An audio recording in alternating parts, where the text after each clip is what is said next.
ఇంటిలోకి వచ్చి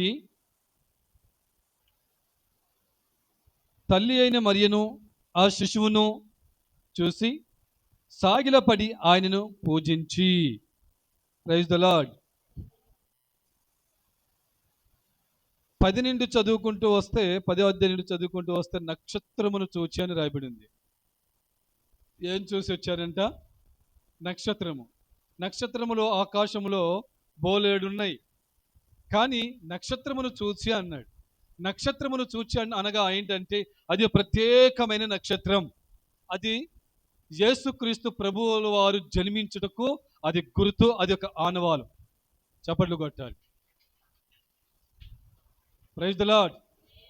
వీరు ఎక్కడ ఉన్నారు అంటే ఈ యేసు ప్రభు ఈ నక్షత్రము చూసిన వారికి ఇంచుమించు 3000 కిలోమీటర్ల దూరంలో అక్కడ చూశారు. వారు నక్షత్రమును చూశారు. నక్షత్రమును చూసి ఎదుగో లోకరక్షకుడు, పాపుల రక్షకుడు, పూజింపదగినకు అర్హుడు ఆ యేసు ప్రభు జన్మించాడు అని వారు చూచి ఈ యేసు ప్రభు బాలుడిగా ఉన్న ఆ స్థలమునకు వచ్చారు. Praise the lord. ఆ స్థలమునకు వచ్చారు. ఎవరు వచ్చారండి? ఎవరు వచ్చారు అంటే తూర్పు దేశపు జ్ఞానులు. ఎవరు? తూర్పు దేశపు జ్ఞానులు. జ్ఞానులు అంటే ఏంటి? అన్నీ తెలుసుకున్నవారు, ఎన్నో గ్రంథాలు చదివినవారు, ఇహలోక సంబంధమైన గ్రంథాలు ఎన్నెన్నో వేల గ్రంథాలు చదివి వారు అట్లాంటి నిపుణులు, జ్ఞానులు. ఈ జ్ఞానులు ఎవరి దగ్గరకు వచ్చారు? ఏ నామము కరెక్ట్, ఏ నామము కరెక్ట్ కాదు అని తెలుసుకొని, పరిశోధన చేసి, పరిశీలించి తెలుసుకొని వచ్చిన వారు ఈ తూర్పు దేశపు జ్ఞానులు. Praise the lord. ఈ జ్ఞానులు ఎవరి దగ్గరకు వచ్చారంటే సమాచారము తెలుసుకుంటూ, యేసు ప్రభు జన్మించాడు, లోకరక్షకుడు జన్మించాడు, ఎక్కడ పుట్టాడు, ఏ ఇంట్లో ఉన్నాడు, ఎవరింట్లో ఉన్నాడు, ఏ గ్రామంలో ఉన్నాడు, ఏ పల్లెటూరులో ఉన్నాడు, ఏ పట్టణంలో ఉన్నాడు అని ఈ జ్ఞానులు తెలుసుకొని చక్కగా ఎక్కడికి వచ్చారండి? యేసు ప్రభు ఉన్న చోటుకు వచ్చేసి. Praise the lord. ఆ రోజుల్లో లోకరక్షకుడు జన్మిస్తున్నాడన్న ఆ సమాచారం తెలవగానే ఏ ఇంటిలో అయితే మగపిల్లలు ఉన్నారో ఆ మగపిల్లందరినీ చంపుకుంటూ వచ్చాడు ఆ రోజుల్లో ఉన్న ప్రభుత్వ అధికారి. Praise the lord.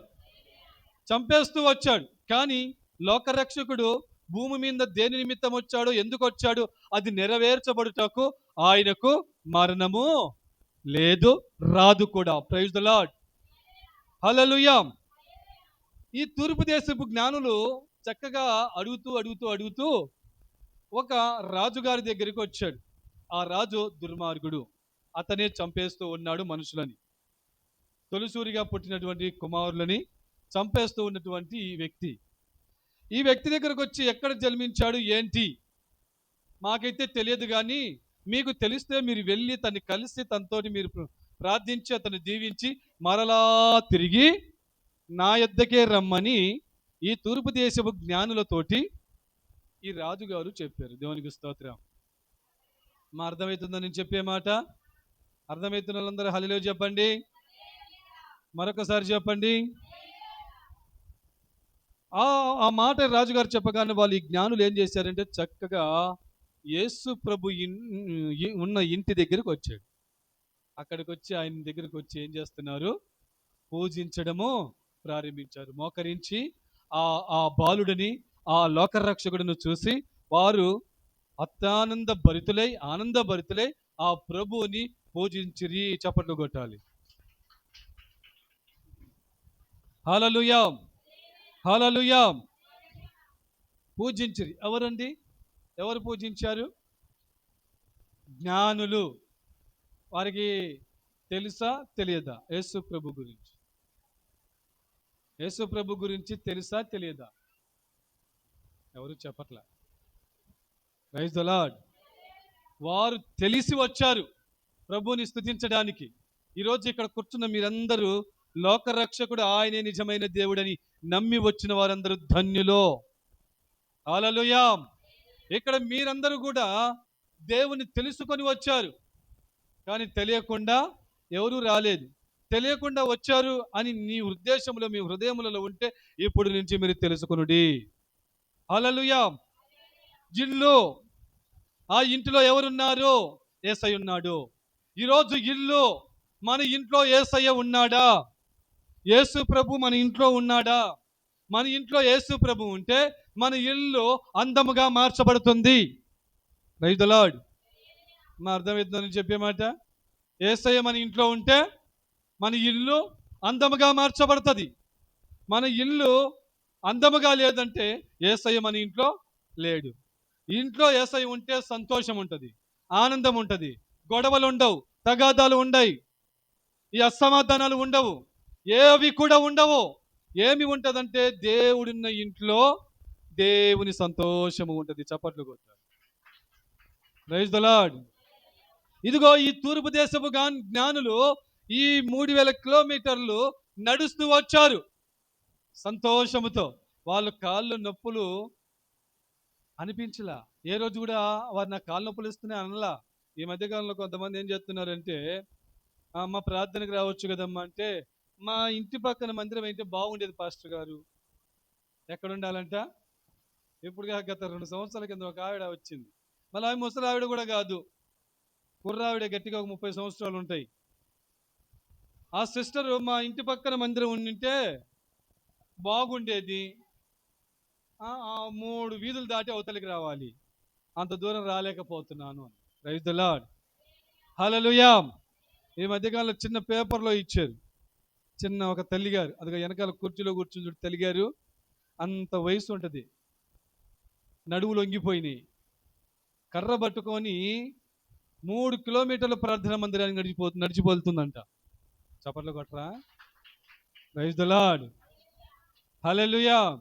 90 సంవత్సరాల ముసలావిడ 3 కిలోమీటర్లు నడిచి వెళ్తుంది. ఎక్కడ రోడ్డు అమ్మడి కాదు, అడవిలో నడిచిపోతుంది. పాములు ఉంటాయో, కుక్కలు ఉంటాయో, మరి తోడేళ్ళు ఉంటాయో, ఏవి పట్టించుకోవట్లేదు. ఆ అడవిలో నడుచుకుంటా వెళ్తుంది. చిన్న వీడియో కూడా క్లిప్పింగ్ పెట్టి. ఇప్పుడు ఎవరు ధన్యురాలు కాదా? మరి చెప్పట్టు కొట్టరా? Praise the lord. హల్లెలూయా.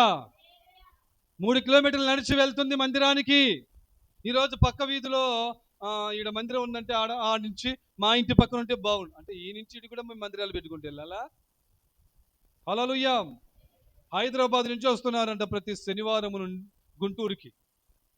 ప్రతి శనివారం నైట్ రైలు ఎక్కేసి ఉదయానికి చేరుకొని ఆరాధన చూసుకొని మళ్ళీ ఆదివారం నైట్ రైలు ఎక్కి మళ్ళీ హైదరాబాద్ వెళ్తున్నారంట, ఇంటికి వెళ్తున్నారంట.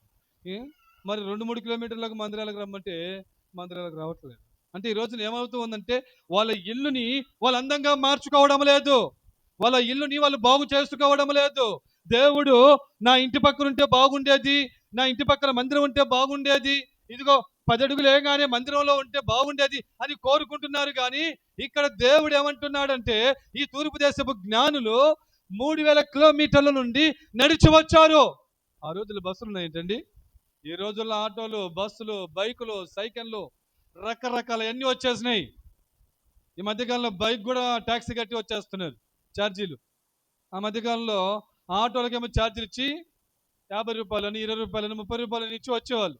ఇప్పుడేంటి, బైక్ కూడా ఛార్జీ, మీటర్ పెడుతున్నారు బైక్. టౌన్లలో, సిటీలలో జరుగుతూ ఉంది అది. Praise the lord. హల్లెలూయా. ఈ తూర్పు దేశపు జ్ఞానులు 3000 కిలోమీటర్లు నడిచి యేసు ప్రభుని చూచి ఆనందభరితులై ప్రభుని స్తుతించారు. స్తోత్రము చెల్లింతుము.